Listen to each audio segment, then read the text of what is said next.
ప్రభు నామాన్ని మీ అందరికీ వందనాలు తెలియజేస్తున్నాను. నిజ రక్షకుడు, నిరంతర స్తోత్రార్హుడు, మన ఘనమైన తండ్రి దేవాది దేవుడు మనల్ని దీవించి ఆదరించి ఆశీర్వదించునుగాక. ఆమేన్. ప్రభు నామంలో మరొకసారి మీకు వందనాలు తెలియజేస్తూ ఈ యొక్క ఆదివారం సందేశంలోనికి వెళ్దాం. ఆరోహణము, ప్రభువారు ఆరోహణం అయిన తర్వాత వచ్చేటువంటి మొదటి ఆదివారం. ప్రభువారు మరణాన్ని జయించి మరణములను విరిచి పునరుద్ధానుడై 40 దినములు పునరుద్ధాన మహిమను తన యొక్క ఇష్టులకు శిష్యులకు అందిస్తూ పరమునకు ఆరోహణం. దేవాది దేవుడు జీవాధిపతి తన జీవాన్ని మనకు అందించడానికి, మనలను జీవింపచేయటానికి ఆయన మరణాన్ని జయించి పరమునకు ఎగినట్లుగా వాక్య భాగాల్లో చూస్తూ ఉన్నాం. కాబట్టి ఆ జీవాన్ని, ఆ నిత్య జీవాన్ని మనం కలిగి ఉండాలంటే, ప్రభు అనుగ్రహించేటువంటి జీవాన్ని పొందుకోవాలంటే, ఆ జీవాన్ని శాశ్వత జీవంగా మార్చుకోవాలి అంటే మనం ఏం చేయాలి? ఈ లోకంలో జీవిస్తున్న మనం, లోకానుసారంగా ఉన్నటువంటి పరిస్థితుల మధ్య బ్రతుకుతున్నటువంటి మనం నిజదేవుని యొక్క జీవము కలిగి నిత్య జీవానికి వారసులుగా ఉండటం కొరకు మనం ఏ విధమైనటువంటి విధి విధానాలు కలిగి ఉండాలనేది ఈ యొక్క ఆదివారం రోజు సందేశాన్ని మనం ఆలకించాలి. వాక్యం ఏమి సెలవిస్తూ ఉందంటే, యోహాను పత్రిక, మొదటి పత్రిక 2వ అధ్యాయము 17వ వచనములో, లోకము దాని ఆశయు గతించిపోవచ్చున్నాయి. లోకము దాని ఆశ గతించిపోతుంది, కానీ దేవుని చిత్తము జరిగించువాడు నిరంతరము నిలుచును. దేవుని చిత్తాన్ని జరిగించేవారు నిరంతరము నిలుస్తూ ఉన్నారు.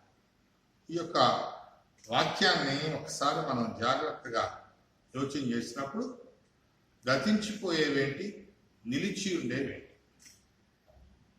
మొదటగా గతించిపోయేవేంటో మనం గ్రహించినప్పుడు ఎలా నిలిచి ఉండాలో అర్థమవుతుంది. ఈ గతించిపోయే వాటి జోలికి వెళ్ళం, గతించిపోయే వాటి వైపుకు వెళ్ళం, గతించిపోయే వాటి యొక్క ఆలోచన మనం చెయ్యం. కాబట్టి గతించిపోయే ఏంటి? వాక్యం ఏం సెలవిస్తుంది? ఏమేమి గతించిపోతాయి? మొదటిగా మొదటి కొరింథీయులకు రాసిన పత్రిక 7వ అధ్యాయం 31వ వచనంలో, ఈ లోకపు నటన గతించును. ఈ లోకము దాని నటన గతించిపోతుందట. అంటే లోకంలో ఉన్నదంతా కూడా నటనే. మనం కూడా ఈ భూమి మీద పుట్టింది మొదలుకొని చనిపో వరకు అనేక పాత్రలు నటిస్తూ ఉంటాం.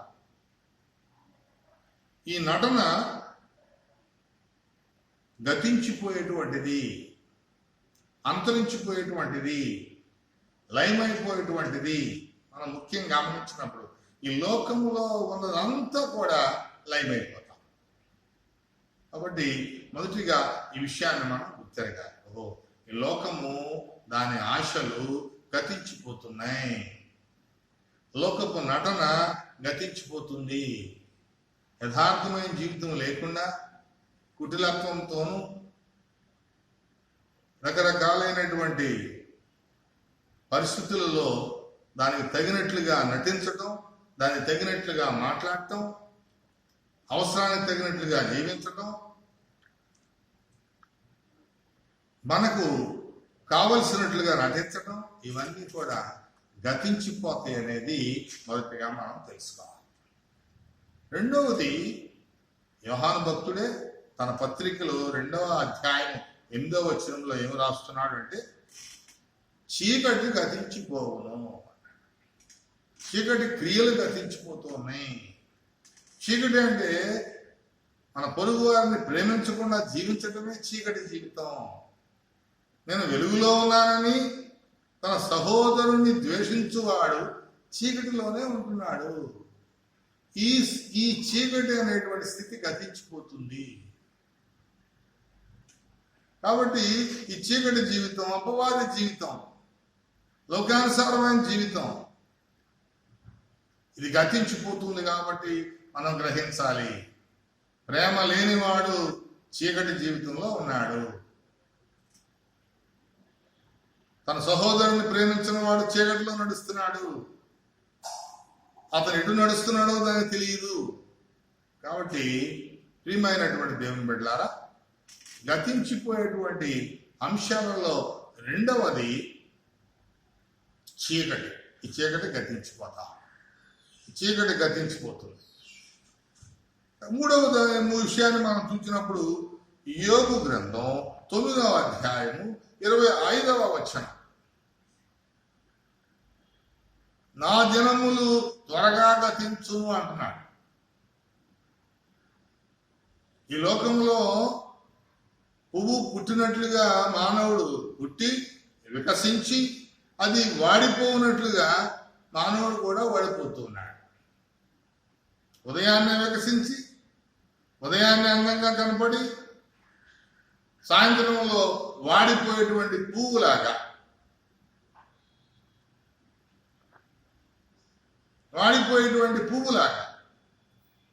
మానవ జీవితం త్వరగా గతించిపోతుంది. ఎప్పుడు అంతమవుతుందో తెలియదు, ఎప్పుడు అంతరించిపోతామో తెలియదు, ఎప్పుడు ఈ శరీరంలో ఉన్న ప్రాణం పోతుందో మనకు తెలియదు. కాబట్టి మన దినాలు త్వరగా గతించిపోతాయి అనేది మనం మొదటిగా తెలుసుకోవాలి. తదుపరి మనం చూస్తూ ఉన్నప్పుడు మత్తయి సువార్త 24వ అధ్యాయం 35వ వచనం కానీ, మార్కు సువార్త 13:31లో కానీ ఈ ఆకాశము భూమి కూడా గతించిపోతూ ఉన్నాయి. ఈ భూమి గతిస్తుంది, ఆకాశం కూడా గతించిపోతాం. చాలా ఆలోచనలతో ఉంటాం. ఈ భూమి మీద రకరకాలవి కట్టుకోవాలనుకుంటాం, ఎంతో సంపాదించుకోవాలనుకుంటాం. భూములు, భవనాలు, పంటలు, ఇంకా రకరకాలైనటువంటి స్థితిగతులు, ఇవన్నీ కూడా కూడబెట్టుకోవాలనుకుంటూ ఉన్నాం. కానీ వాక్యం ఏం చెప్తుందంటే ఈ భూమి గతించిపోతుంది, నీకు కనిపించే ఆకాశం కూడా గతించిపోతాం. ఈ గతించిపోయేటువంటి వాటి గురించి కాదు మనం చింతించాల్సింది. ఏది నిరంతరం నిలిచి ఉంటుందో వాటి గురించి మనం ఆలోచన చేయాలి. ఇంకేమంటాడంటే 2వ కొరింథీ 5వ అధ్యాయం 17వ వచనం కూడా ప్రతి పాతది కూడా గతించిపోతుంది. పాతవి గతించను. మన ఇంట్లో ఏమైనా పాతగిలిపోయినవి అన్నీ, ఓహో దీని ఎక్స్పైర్డ్ డేట్, ప్రతి దానికి ఒక ఎక్స్పైర్డ్ డేట్ అనేది మనం చూస్తూ ఉన్నాం. ఈ లోకంలో మనం సంపాదించుకునేవి, మనం ఆరాటపడేవి, మనం కూడగట్టుకోవాలనుకునేవి, సంపాదించుకోవాలనుకునేవి, పొందుకోవాలనుకునేవి, దాన్ని కూడా గతించిపోయేటువంటివి, ఆతవై గతించిపోతా ఉన్నాయి. లోకము దాని ఆశలు గతించిపోతున్నాయి. ఇప్పుడు మనం చదువుకున్నటువంటి వాక్య భాగంలో మహాన్ భక్తులు చెప్పేటువంటి మాట, లోకము దాని ఆశలు గతించిపోవును. ఏంటే లోకము దాని ఆశలు? శరీరాశ, నేత్రాశ, జీవపుడంబము. శరీరము దాని ఆశలు,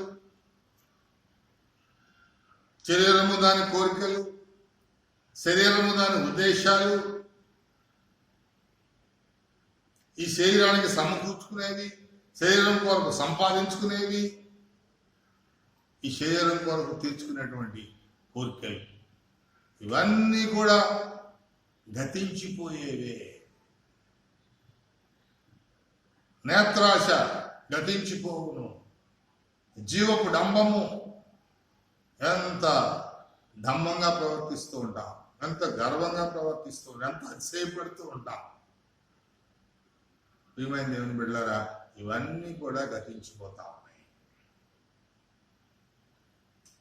ఇవన్నీ కూడా గతించిపోతా ఉన్నాయి. ఇవన్నీ తండ్రి వలన పుట్టినవి కాదు, అవన్నీ లయమైపోతాయి అని వాక్యం సెలవిస్తా ఉంది. కాబట్టి గతించిపోయేవేంటో నువ్వు గుర్తించాలి. గతించిపోయే వాటి గురించి ఆరాటపడకూడదు. గతించిపోయే వాటి గురించి అల్లులు చాచకూడదు. గతించిపోయే వాడి గురించి చింత కలిగి ఉండకూడదు. గతించిపోయే వాడి గురించి ఇష్టం కానీ కోరికలు కానీ కలిగి ఉండకూడదు. అవన్నీ గతించిపోతూ ఉన్నాయి. కాబట్టి గతించనిదేదో నువ్వు తెలుసుకోవాలి.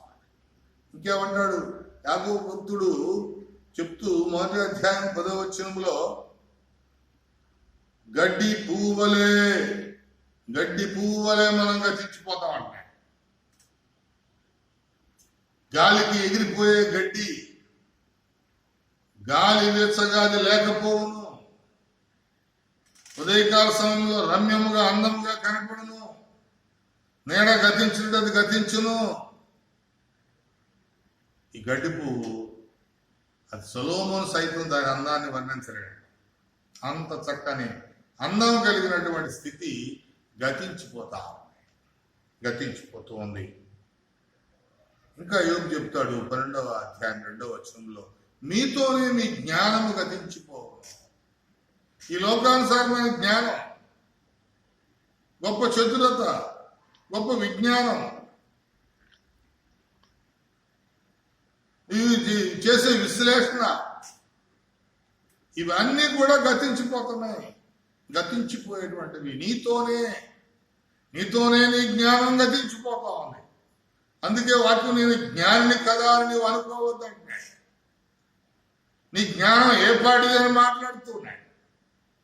కాబట్టి నీకున్నటువంటి ఈ జ్ఞానం, లోక సంబంధమైన జ్ఞానం గతించిపోతుంది.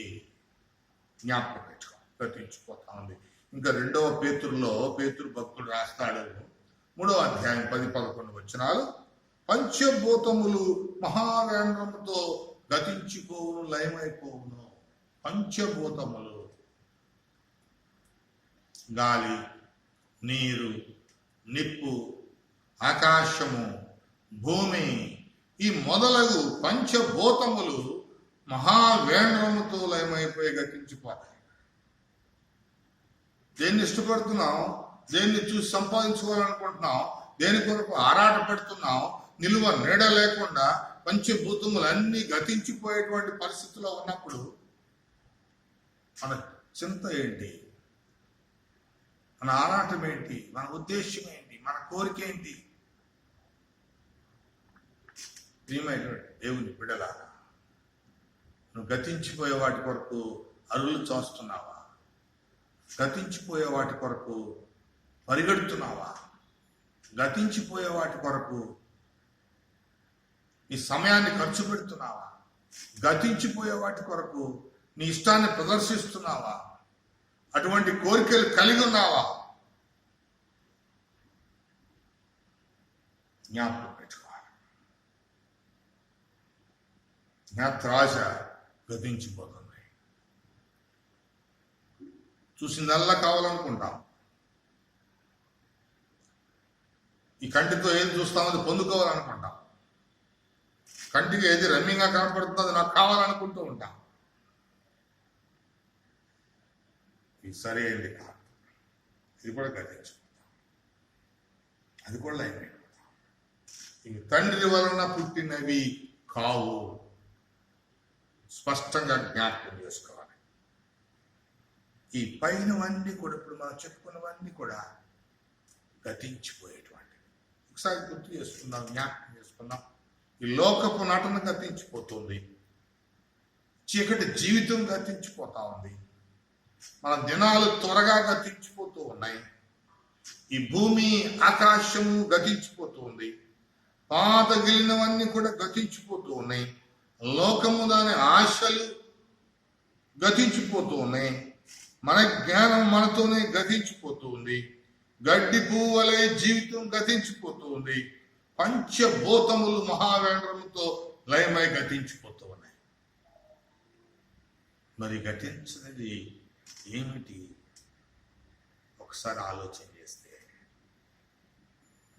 ఒకసారి వాక్యం చెప్తా ఉంది, ఒక్కసారి భూమియు దాని స్థితిగతులు గతించిపోయినా నా మాటలు గతించవు అని చెప్పి ప్రభు మాట్లాడుతున్నాడు. దేవుని మాటలు గతించిపోయేవి కావు, అవి స్థిరముగా నిలిచి ఉండేవి. దేవుని వాక్యం స్థిరముగా నిలిచి ఉండేది. దేవుడు మనతో మాట్లాడే సందేశం స్థిరముగా నిలిచి ఉంటుంది. ఈ ప్రపంచం అంతా గతించిన ఆయన మాటలు గతించవు. ఏం మాట్లాడుతున్నాడు? ఆయన మాట ఏ రకంగా మాట్లాడుతున్నాడు? ప్రియమైన దేవుని బిడ్డలారా, ఏం మాట్లాడుతున్నానంటే, ఏం చెప్పబడిందంటే, ఈ లోకము దాని ఆశలు గతించిపోవచ్చున్నవి గాని దేవుని చిత్తము జరిగించువాడు నిరంతరము నిలిచి ఉండును. దేవుని చిత్తాన్ని జరిగించేవాడు నిత్యము నిలిచి ఉంటాడు. దేవుని మాటలు ఎలా నిలిచి ఉంటాయో, దేవుని వాక్యం ఎలా నిలిచి ఉందో, దేవుని చిత్తాన్ని జరిగించేవాడు నిరంతరము నిలిచి ఉంటాడు. ఎంత గొప్ప అభయాన్ని దేవుడు మనకిచ్చాడు. ఎంత గొప్ప శ్రేష్టమైన మాటలతో మనల్ని బలపరిచారు. మనకి ఎంత ధైర్యాన్ని ఇచ్చారు. ఈ లోకము శాశ్వతం కాదు, మన జీవితం శాశ్వతం కాదు, దాని స్థితిగతులు శాశ్వతం కాదు. ఇప్పుడు అనేక అంశాలను మనం జ్ఞాపకం చేసుకున్నాం. వాక్యంలో సెలవించారు, వాక్యం ద్వారా ప్రభు మాట్లాడారు. ఇవన్నీ గతించిపోతాయి, ఇవన్నీ గతించిపోతాయి. అవన్నీ గతించిన ఆ మాటలు గతించవు. నువ్వు దేవుని మాటలను ఆలకించేటువంటి సహోదరి సహోదరుడిగా ఉన్నావా? దేవుని చిత్తాన్ని నెరవేర్చేటువంటి విశ్వాసిగా నీవు ఉన్నావా? దేవుని చిత్తాన్ని నువ్వు ఎలా నెరవేర్చాలి? ఎలా నెరవేరుస్తున్నావు? ఎలా నెరవేర్చాలో వాక్యం మనతో మాట్లాడుతుంది. దేవుని చిత్తము జరిగించువాడెవడో. పేతురు మొదటి పత్రికలో రాస్తాడు, 3వ అధ్యాయం 17వ వచనంలో, కీడు చేసి శ్రమపడటం కంటే మేలు చేసి శ్రమపడటం దేవుని చిత్తము అంటాడు. ఏంటైనా దేవుని చిత్తము అని మనం ఆలోచన చేసినప్పుడు ఒక చక్కని శ్రేష్టమైనటువంటి దేవుని యొక్క వాక్యం, మాట, సందేశం నువ్వు నిరంతరం నిలిచి ఉండాలంటే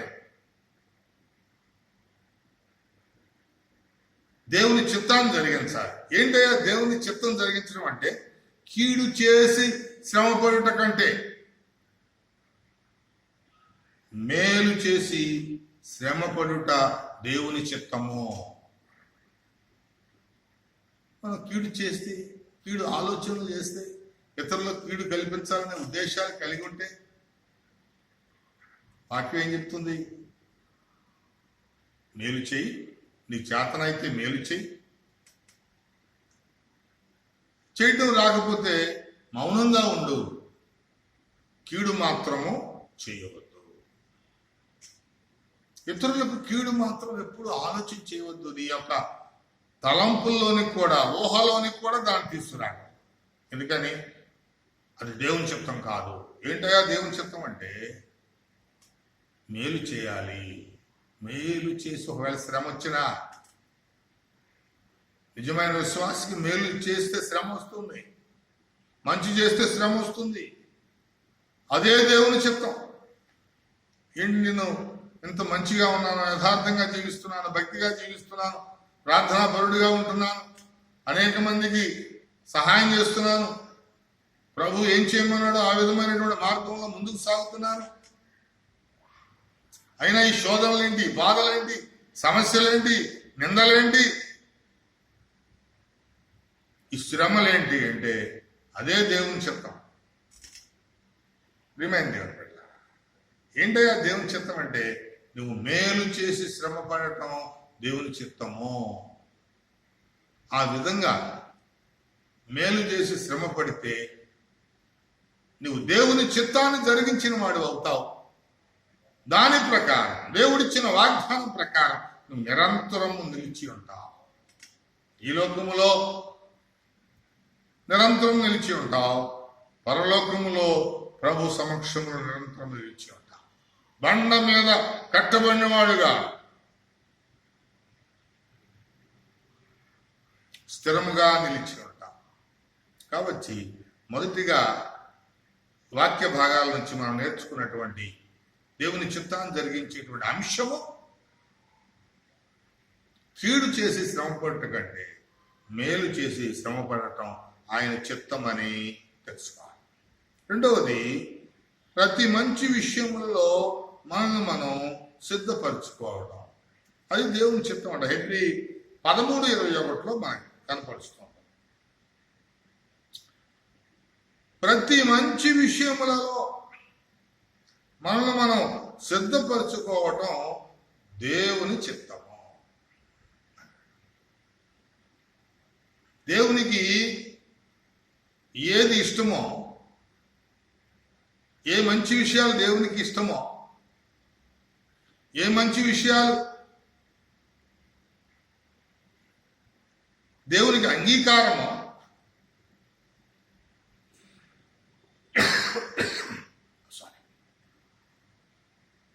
దేవునికి అంగీకారమో వాటిలో మనం స్థిరంగా ఉండటానికి సిద్ధపడాలి.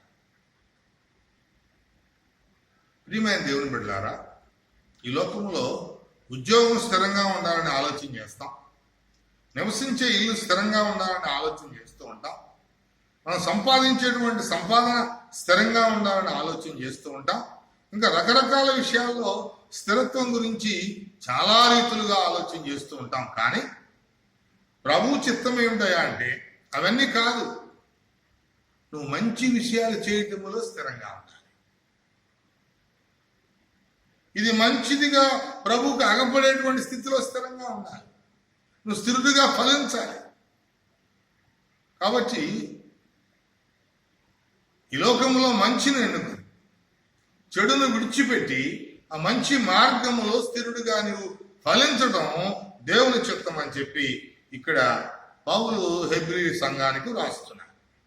అట్లాగే మూడవ అంశానికి మనం వచ్చినప్పుడు రోమీలకు రాస్తూ పౌలు 12వ అధ్యాయం 2వ వచనములో, లోక మర్యాదను అనుసరింపక మీరు లోక మర్యాదను, లోకానుసారమైన విధి విధానాలను, సంస్కృతి సాంప్రదాయాలను, ఆచార వ్యవహారాలను అనుసరింపక ఏమంటాడు, మారు మనస్సు కలిగి మీ మనస్సును మార్చుకొని నూతన మగుటకు రూపాంతరము పొందుడి. ఇది దేవుని చిత్తము అంటే ఏంటి? దేవుని చిత్తము అంటే మనం మారు మనసు కలిగి, మార్పుతో కూడిన జీవితము కలిగి రూపాంతరం పొందడం. లోకాన్ని అనుసరించొద్దని చెప్తా ఉన్నాడు. ఏమంటాడు? లోక మర్యాదను అనుసరింపక, లోకము దాని స్థితిగతులను అనుసరింపక, లోకము దాని ఐచ్ఛలను అనుసరింపక నువ్వు స్థిరుడిగా ఫలించాలంటే మనస్సు మారి నూతన మగుటకు నువ్వు మనస్సు మార్చుకుని మంచి మనస్సు కలిగి. ఎందుకంటే లోకము దాని మర్యాదలు, లోకము దాని స్థితిగతులు గతించిపోతున్నాయి కాబట్టి వాటిని అనుసరించొద్దు.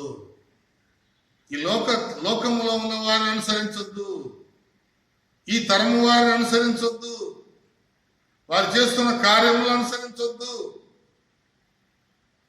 మనం చాలా మంది చూస్తూ ఉంటాం, మొహమాటం కదండి, మనం వెళ్ళినప్పుడు వారి దగ్గరికి వారు చేసే దానిలో కూడా పాల్గొనాలి కదండి, చేయకపోతే ఏమైనా అనుకుంటారు కదండి, ఇలా మాట్లాడితే వేరే అర్థం వస్తుంది కదండి, ఇలా ఏమేమో మాట్లాడుతూ ఉంటాం. కానీ నువ్వు నిరంతరము నిలిచి ఉండేటువంటి స్థితిలో ఉండాలంటే దేవుని చిత్తం నెరవేర్చేవాడిగా ఉండాలంటే ఈ లోక మర్యాదను అనుసరింపక, లోక మర్యాదను పూర్తిగా మనం విడిచిపెట్టాలి, వ్యతిరేకించాలి. మనస్సు మారుటకు రూపాంతరము పొందుడి అంటాడు. Total change, total change, life change. జీవితాన్ని మార్చుకోవాలి, జీవితాన్ని మార్చుకోవాలి. అది దేవుని చిత్తం అని చెప్పి వాక్యం సెలవిస్తూ ఉంది. వాక్యం సెలవిస్తూ ఉంది. 4వ అంశానికి మనం వచ్చినప్పుడు పౌలు చెప్తాడు, దేవుని చిత్తం ఏంటంటే సంఘముతో కలిసి సహవాసములో చక్కని అనుభూతి పొందటం, సంఘముతో కలిసి విశ్రాంతి తీసుకుంటాం, సంఘముతో కలిసి ప్రార్థనలో పోరాడటం. ప్రార్థనలో పోరాడటం దేవుని చిత్తం అంటాడు. దేవుని చిత్తం పోరాటం, ప్రార్థనలో పోరాటం, అది దేవుని చిత్తం. సంఘంతో కలిసి మంచి సహవాసం కలిగి ఉండటం, సంఘంతో కలిసి చక్కని విశ్రాంతి పొందటం, సంఘంతో కలిసి ప్రార్థించేటప్పుడు పోరాట పటిమను కలిగి ఉండటం. ఇది దేవుని చిత్తం అని చెప్పి రోమాపత్రికలో 15వ అధ్యాయంలో రాస్తున్నాడు. దేవుని చిత్తాన్ని జరిగించేటువంటి యోధులుగా, వీరులుగా, ప్రార్థనా పరులుగా, భక్తి గలవారుగా, సమర్పణ జీవితం పొందుకున్నవారుగా, ఈ విధమైనటువంటి అంశాలన్నీ కూడా మనం కలిగి ఉండవలసిన వారంగా ఉంటున్నాం. ఎందుకని వాక్యం తేటతెల్లంగా చెప్తాం. గతించేవి కాదు నువ్వు అనుసరించాల్సింది, నిన్ను నిరంతరం నిలవబెట్టే వాటిని అనుసరించాలి. ఈ అంశాలన్నీ కూడా నీవు నీ జీవితంలో కలిగి ఉండాలని చెప్పి వాక్యము తేటగా మనతో మాట్లాడుతుంది. తరువాత అంశాన్ని మనం చూసినప్పుడు, మీరు సంపూర్ణులను నిశ్చయిత గలవారై నిలకడగా ఉండుట దేవుని చిత్తము. సంపూర్ణులు, పరిపూర్ణులు, పూర్ణ మనస్సు గలవారు. మీ దేవుడైన యెహోవాను పూర్ణ హృదయముతో, పూర్ణ మనస్సుతో, పూర్ణ అంగీకారముతో మనం ఆరాధన చేయాలి. పూర్ణ వివేకముతో ప్రభువును ధ్యానం చేయాలి. అటువంటి పూర్ణమైన మనస్సు కలిగి ఉండాలి అని. ఇంకేమైనా నిశ్చయత, నిలకడ, శాశ్వతమైన స్థిరత్వము, ఇది దేవుని చిత్తము. నిలకడగా ఉండాలి, నిశ్చయం కలిగి ఉండాలి, ఏక అభిప్రాయం, ఏక భావన, ఏక ఉద్దేశం. సహజంగా ఉదయకాలంలో తీసుకునేటువంటి ఆ ఉద్దేశాలు నిలకడలేని స్థితిలో ఉన్నప్పుడు సాయంత్రం కల్లా మారిపోతూ ఉంటాయి. అది పూర్ణమైన స్థితి, సంపూర్ణమైన స్థితి కాదు. నువ్వు క్రీస్తులో సంపూర్ణుడిగా ఉండాలి, క్రీస్తులో పరిపూర్ణుడిగా ఉండాలి, క్రీస్తులో పరిపక్వత కలిగి ఉండాలి. ఆ విధమైనటువంటి పూర్ణత, నిశ్చయత, నిలకడ కలిగి ఉండటం దేవుని చిత్తము అని చెప్పి ఇక్కడ వాక్య భాగం మనకు తేట తెల్లంగా మాట్లాడుతుంది. ప్రియమైన దేవుని బిడ్డలారా, చూసారా దేవుని చిత్తము మనం ఏ విధంగా జరిగించాలి, దేవుని చిత్తము ఏమేమిటో ఇక్కడ మనం తెలుసుకుంటూ ఉన్నాం. దేవుని చిత్తం జరిగించేవాడే నిరంతరం నిలుస్తాడు, నిత్య జీవానికి వారసుడవుతాడు. కాబట్టి దేవుని చిత్తాన్ని జరిగించేటువంటి వారముగా మనల్ని మనం నిలకడగా ఉంచుకోవాలి, పరిపూర్ణులుగా, సంపూర్ణులుగా నిలవబెట్టుకోవాలి అన్నట్లుగా చూస్తున్నాం. కంటికి కనబడినట్లు కాక కంటికి కనపడినట్లుగా కాక ఇష్టపూర్వకముగా దేవుని చిత్తాన్ని నెరవేర్చే వారంగా ఉండాలి. మనం చేసేటువంటి కార్యక్రమాలు ఎవరి కంటికి కనపడక్కర్లా, దేవునికి కనిపిస్తే చాలు. దేవుని చిత్తం ఏంటంటే మనం చెప్తూ ఉన్నాడు సువార్త భాగాల్లో, కుడి చేతితో ఇచ్చేది ఎడమ చేయి కూడా తెలియకూడదు అంటున్నాడు. దీని ఆధ్యాత్మిక భావాన్ని ఒకసారి ఆలోచన చేసినప్పుడు ఈ కుడి చేతితో చేసేటువంటి దానం నీ ఎడమ ప్రక్కన ఉండేటువంటి నీ భార్యకు కూడా తెలియకూడదు అని. మనం ఏం చేస్తుంటాం? 2 అరటిపళ్ళు దానం చేసి 10 మందికి తెలియజేసేవారు. ఒకరికి ఆహారం పెట్టి 100 మందికి ప్రచారం చేస్తూ ఉంటాం. ఈ విధమైనటువంటి డంబానికి పోతూ ఉంటాం. ఇవి ఎంత మాత్రం సరైంది కాదు, ఇది దేవుని చిత్తం కాదు. కంటికి కనపడేటట్లు మనం ఏ పనులు మనం ఆర్భాటంగానో లేదా అందరికీ తెలిసేటట్టుగా వేదికల మీదో ఇచ్చిన దాన ధర్మాలు పెద్ద పెద్ద అక్షరాలతో వ్రాయించుకుంటామో, ప్రకటన ద్వారా అందరూ తెలియజేసుకుంటామో, ఇటువంటివి ఏమీ కూడా దేవుని చిత్తం కాదు. ఆజ్ఞ మనం పాటించాలి. నిన్ను వలె నీ పొరుగు వారిని ప్రేమించాలని, నిన్ను వలె నీ పొరుగు వారికి సహాయం చేయాలని, నువ్వు ఎలా ఆదరించుకుంటావో పొరుగు వారిని ఆదరించాలని, ఇవన్నీ కూడా కంటికి కనపడేటట్లు కాకుండా ఇష్టపూర్వకంగా దేవునికి కనపడేటట్లు మాత్రమే మనం చేయాలి. ఈ లోకానికి కనపడాలనుకుంటే మనం చేసేది దేవునికి కనపడదు. ఈ లోకంలో మనం దాని ద్వారా ఘనత పొందాలి, లేదా మహిమ పొందాలి, లేదా గొప్ప ఆర్భాటం చేయాలనే ఆలోచనలో ఉంటే ఇవేమీ కూడా దేవునికి కనపడవు. దేవునికి కనపడాలంటే ఆయన చిత్తాన్ని జరిగించాలి. ఆయన చిత్తాన్ని జరిగించాలి అంటే కంటికి కనపడకుండా, ఇతరులకు కనపడకుండా నీ దాతృత్వం, నీ దాన ధర్మాలు, నీ సేవాభావం,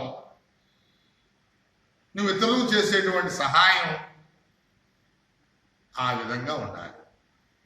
అప్పుడు అది దేవుని చిత్తంగా ఉంటుంది, దేవుడు మెచ్చుతూ ఉంటాడు. ఆ ఇష్టపూర్వకమైన సేవ చేయటం దేవునికి ఇష్టం. నువ్వు సేవ చేసినా అది ఎవరికి కనపడదు, ఆర్భాటం చూస్తూ ఉంటాం. ఎంత డెకరేషన్స్, రకరకాల హంగామాలు, లైటింగ్స్, పెద్ద పెద్ద వాల్ పోస్టర్స్, చాలా ఖరీదైనటువంటి స్టేజెస్, ఇవేమి కాదు. దేవుడు మనుషులు లక్ష్యం చేయడు, పై రూపాన్ని ఆయన చూడడు. ఎక్కడ చూస్తున్నా ఇదే మనకు కనిపిస్తుంది. ఈ రోజుల్లో దైవ సేవకులు అలాగే ఉన్నారు, విశ్వాసులు అలాగే ఉంటున్నారు. ప్రభువు మెచ్చేటువంటి సేవ, దేవుని చిత్తమైనటువంటి సేవ మనం జరిగించవలసిన వారంగా ఉంటున్నాం. అప్పుడు నీవు నిరంతరం నిలుస్తావు. ఈ ఆర్భాటంతోనో ఆడంబరంతోనో చేసేటువంటి, ఇతరులకు కనపడాలనేటువంటి ఆరాటంతో చేసేటువంటివన్నీ కూడా గతించిపోతాయని తెలుసుకోవాలి. కాబట్టి కంటికి కనపడినట్లుగా కాక దేవుని చిత్తాన్ని ఎరిగి దేవుని ఇష్టపూర్వకంగా నీ యొక్క సేవను జరిగించాలని చెప్పి ఇక్కడ వాక్య భాగం ఎఫెసీ 6వ అధ్యాయం 6వ వచనంలో మనకు కనిపిస్తూ ఉన్నాయి.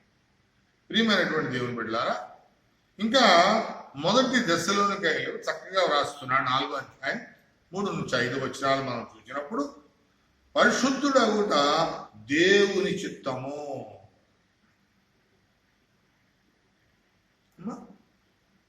పరిశుద్ధుడు అవుట దేవుని చిత్తం. ఎందుకని ఆయన మాట్లాడుతున్నాడు, నేను పరిశుద్ధుడు కనుక మీరును పరిశుద్ధులుగా ఉండుడి, నేను పరిపూర్ణులను కనుక మీరును పరిపూర్ణులుగా ఉండుడి, నేను పవిత్రులను కనుక మీరును పవిత్రులుగా ఉండుడి. ఆయన పరిశుద్ధుడు, ఆయన సన్నిధిలో పరిశుద్ధంగా ఉండాలి. ఆయనతో పరిశుద్ధంగా మాట్లాడాలి, నిన్ను నువ్వు పరిశుద్ధంగా మార్చుకోవాలి. అది దేవుని చిత్తం. దేవుని చిత్తం. చూడండి, ఒకసారి మనం వాక్యాన్ని చూసినప్పుడు ఈ మొదటి తెస్సలోనికైలకు రాసిన పత్రికలో 4వ అధ్యాయము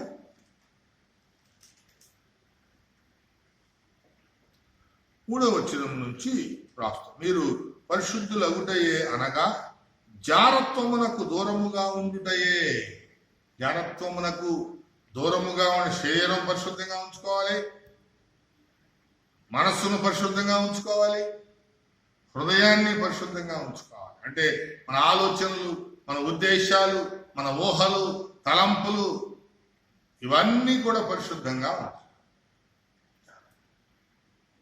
జారత్వానికి దూరంగా, వ్యభిచారానికి దూరంగా ఉండాలి, పాపమునకు దూరంగా ఉండాలి. ఈ పాపముతో కూడిన పరిస్థితులన్నీ గతించిపోతూ ఉన్నాయి. కాబట్టి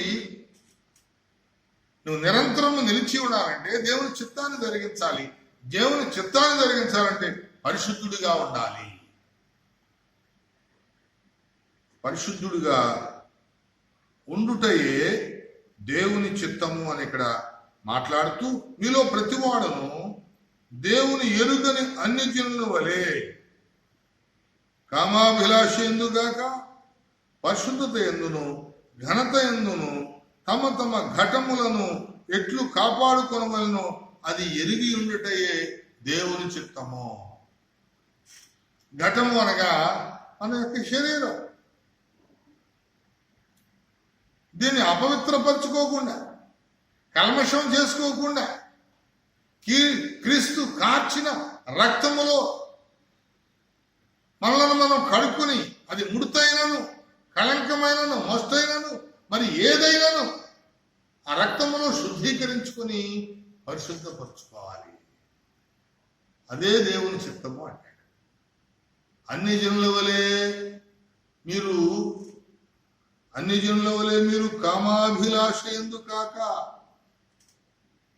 శరీరాశ ఎందు కాక, నేత్రాశ ఎందు కాక, జీవపు డంబముల ఎందు కాక మిమ్మును మీరు పరిశుద్ధపరచుకొనుడి. ఎట్లా పరిశుద్ధపరచుకోమంటాడు అంటే, తమ ఘటములను ఎలా పరిశుద్ధపరచుకోవాలి అంటే ఘనత ఎందును పరిశుద్ధత ఎందును. ఎప్పుడైతే నువ్వు పరిశుద్ధుడిగా ఉంటావో దేవుడు నిన్ను ఘనపరుస్తూ ఉంటాడు, దేవుడు నిన్ను హెచ్చిస్తూ ఉంటాడు.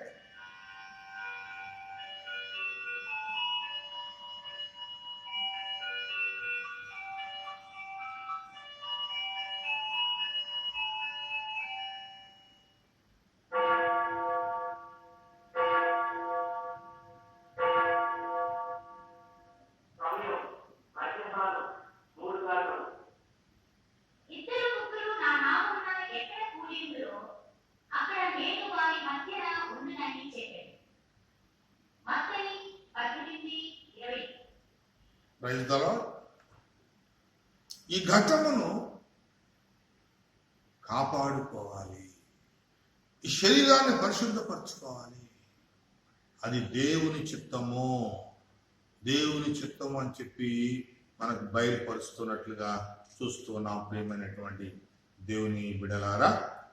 కాబట్టి తదుపరి అంశాన్ని మనం ఒకసారి చూసినప్పుడు ఇదే అధ్యాయంలో 5వ అధ్యాయం 18వ వచనములో ప్రతి విషయమందు కృతజ్ఞతాస్తుతులు చెల్లించుట దేవుని చిత్తము.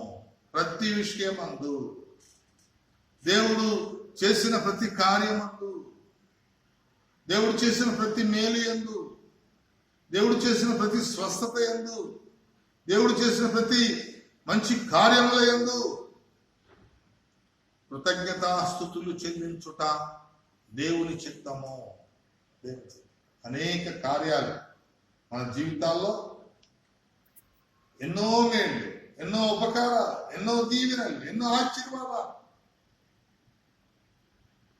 ఈ శరీరాన్ని పోషించుకునేటువంటి ప్రక్రియలో ఎన్నో ఉద్యోగాలు, ఎన్నో చేతి పనులు, మరెన్నో కార్యభారాలు, ఇవన్నీ ప్రభు మనకు అనుగ్రహిస్తూ ఉన్నారు.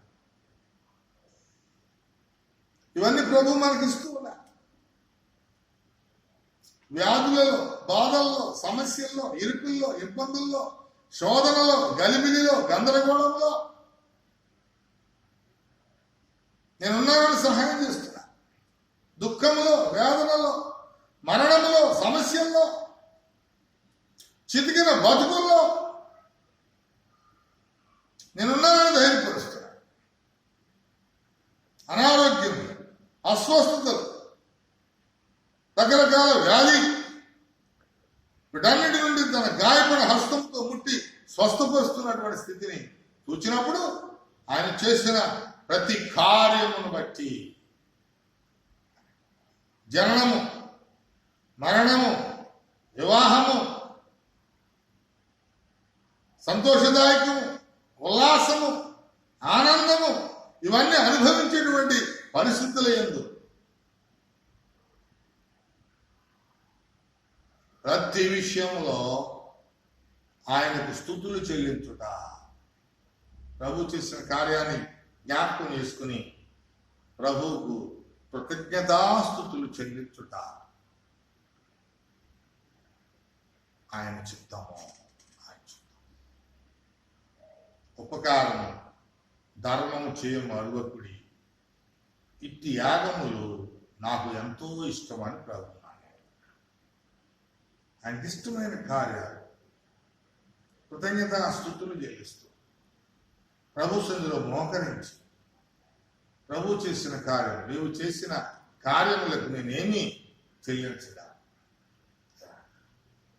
దావి చెప్తా, నా ప్రాణమా యెహోవాను సన్నుతించు, ఆయన చేసిన ఉపకారములలో దేనిని మరుగు. నా అంతరంగమున సమస్తమా, అంతరంగంలో ఉన్న సమస్తానికి తెలియజేస్తున్నాడు. ఈ అంతరంగం జ్ఞానం, వివేకము, విజ్ఞానము, మనస్సు, యోచించే గుణం, హృదయ ఆలోచనలు, ఈ అంతరంగంలో ఉన్న సమస్తానికి తెలియజేస్తున్నాడు. ఆయన చేసిన కార్యములలో దేనిని మరువకము అని. కాబట్టి ప్రతి కార్యంలో కృతజ్ఞతాస్తుతులు చెల్లించుట ఆయన చిత్తము. ఆయన చిత్తం. ఈ రకమైన ఆయన చిత్తాన్ని నెరవేర్చేటువంటి స్థితిలో మనం ఉన్నట్లయితే, ఆయన చిత్తాన్ని నెరవేర్చేటువంటి కార్యం మనం కలిగి ఉన్నప్పుడు నిరంతరం నిలుస్తాం. చివరిగా ఇంకొక మాట మనకి ఇక్కడ కనిపిస్తుంది. నన్ను పంపిన దేవుని యందు దేవుని మహిమను వెతుకుట.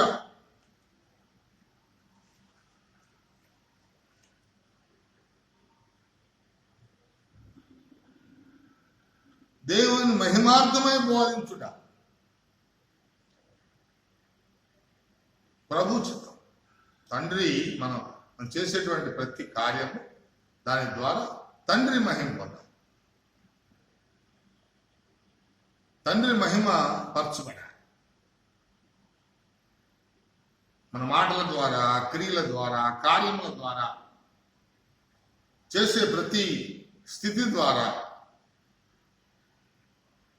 ఆ దేవుడు మహిమపరచబడినప్పుడు, దేవుని నామము శ్లాఘించబడినప్పుడు, దేవుని నామానికి ఎనలేని కీర్తిని, గౌరవాన్ని తెచ్చినప్పుడు, దేవుని కార్యాన్ని అనేక మంది శ్లాఘించినప్పుడు మన ద్వారా దేవుని చిత్తము జరిగించడం. కరెక్ట్. మనం చేసే ప్రతి కార్యమును బట్టి తండ్రి అయిన దేవుడు మహిమపరచబడాలి.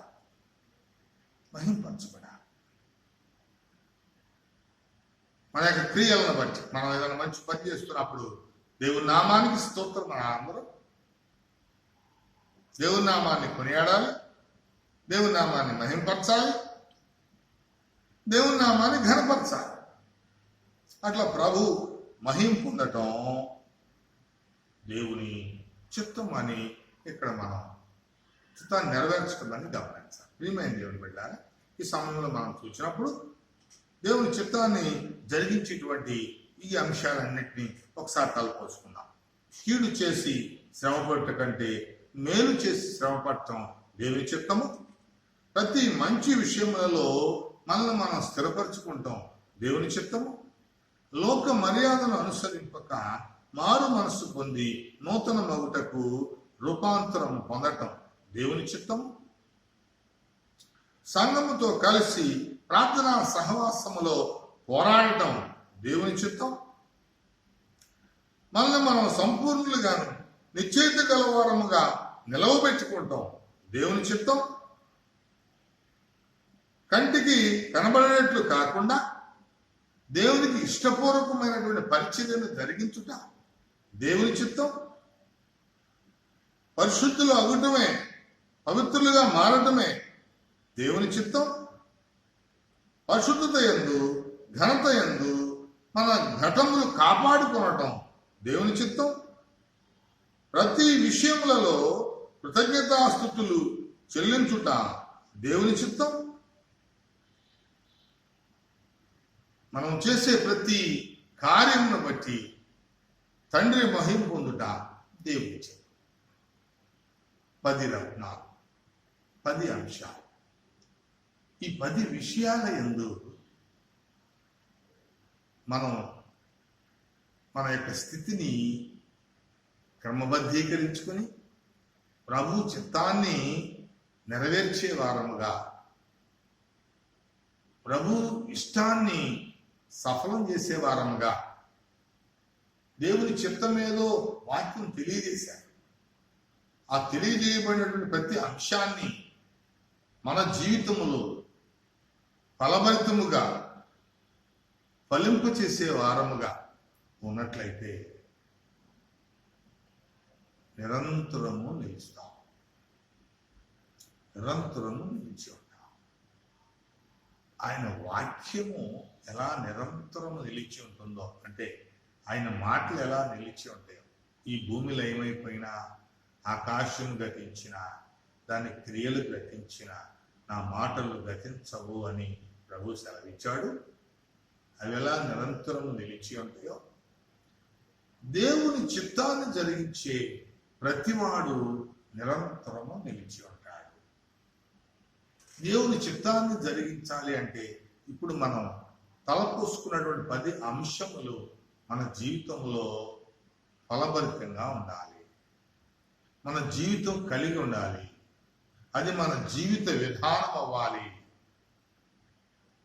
ఈ 10 అంశముల స్థితే మన జీవిత విధానం అయినప్పుడు మనం నిరంతరము నిలవటమే కాదు, దేవుని కుమారునిగా అంగీకరించబడతాం. ఎవరైతే దేవుని కుమారుడిగా అంగీకరించబడతారో వారు నిత్య జీవము కలవారు. నువ్వు నిరంతరం నిలిచి ఉండాలంటే నిత్య జీవాన్ని కలిగి ఉండాలి. కుమారుని యందును తండ్రి యందును నిలిచి ఉండుటే, కుమారుని యందును తండ్రి యందును నిలిచి ఉండుటే నిత్య జీవమునకు అర్హత. నిత్య జీవం గలవారు దేవునిలో, దేవాది దేవునిలో నిలిచి ఉంటారు. త్రియేక దేవునిలో నిలిచి ఉంటాం, దేవాది దేవునిలో నిలిచి ఉంటాం. అంటే త్రియేక దేవునిలో నిలిచి ఉండుట. నిత్య జీవము గలవాడు అలా త్రియేక దేవునిలో నిలిచి ఉన్నట్టుగా యోహాను భక్తుడే తన మొదటి పత్రికలో రాస్తున్నాడు. ఇంకా తండ్రి అయిన దేవుని కుమారుడైన క్రీస్తును ఎరిగి ఉండుటయే. నిరంతరం నిలిచి ఉండేవాడు తండ్రి అయిన దేవుని యొక్క స్థితిని, కుమారుడైన క్రీస్తు స్థితిని, పరిశుద్ధాత్ముడైన దేవుని స్థితిని ఏకముగా తెలుసుకునేవాడు. త్రియేక దేవుడని గ్రహించిన వాడే నిరంతరము నిలుచును, నిత్యము నిలుస్తున్నాడు. చాలా మంది విభేదిస్తుంటారు. తండ్రి అయిన దేవుడు వేరా, కుమారుడైన దేవుడు వేరా, పరిశుద్ధాత్ముడైన దేవుడు వేరా, మీకు ముగ్గురు దేవుళ్ళ? అజ్ఞానంతో కూడినటువంటి అనేక మాటలు మనం వింటూ ఉంటాం. చాలా మంది బయలుదేరారు. దేవుని కుమారుడు క్రీస్తు దేవుడు కాదని మాట్లాడేటువంటి వారు ఉన్నారు. పరిశుద్ధాత్మ దేవుడు వ్యక్తి కాదు శక్తి అని, శక్తి కాదు వ్యక్తి అని వాదించేటువంటి వారు ఉన్నారు. వాదనలు మనకు అనవసరము, కానీ త్రియేక దేవుని శక్తిని గ్రహించేటువంటి వారముగా, త్రియేక దేవుని యొక్క పరిపూర్ణ స్వభావం స్థితిని కలిగి ఉన్న వారముగా, త్రియేక దేవుని విశ్వాసముతో అంగీకరించే వారముగా ఉన్నప్పుడు నిరంతరము నిలుస్తాం. నిత్య జీవమునకు వారసులం అవుతూ ఉన్నాం. ఇది గొప్ప సత్యం. ఈ గొప్ప మర్మాన్ని నువ్వు దేవునిలో నిలిచి ఉంటేనే, దేవుని మాటలు నీలో నిలిచి ఉంటేనే, నీలో క్రీస్తు నిలిచి ఉన్నప్పుడు మాత్రమే ఇది మనకు అర్థమవుతుంది. ఈ మర్మం మనకు బయలుపరచబడుతుంది. కాబట్టి నువ్వు నిరంతరం నిలిచి ఉండేటువంటి బిడ్డగా ఉండాలండి. ఆ త్రియేక దేవుని